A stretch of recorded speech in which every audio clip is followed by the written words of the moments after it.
जी, आज हम लोगों ने बैठक करके है ना मुख्यमंत्री ध्यानाकर्षण यात्रा के दौरान मुख्यमंत्री निवास में जो ज्ञापन सौंपना चाहते थे, है ना, प्रशासन वहां तक हमें पहुंचने नहीं दिया। तो विवश होकर के अब हमने पोस्ट ऑफिस का सहारा लिया है ना। प्रशासन के पास पहले दे चुके हैं लिस्ट, लेकिन उनका कुछ अता पता चलता नहीं है।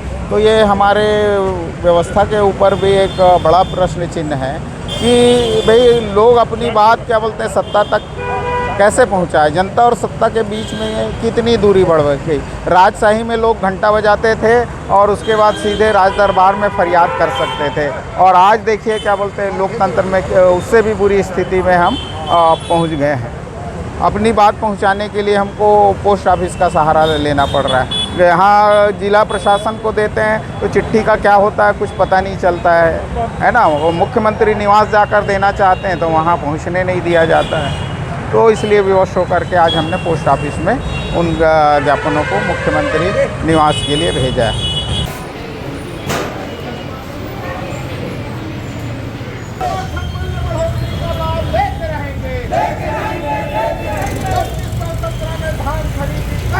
नहीं चलेगी, नहीं चलेगी।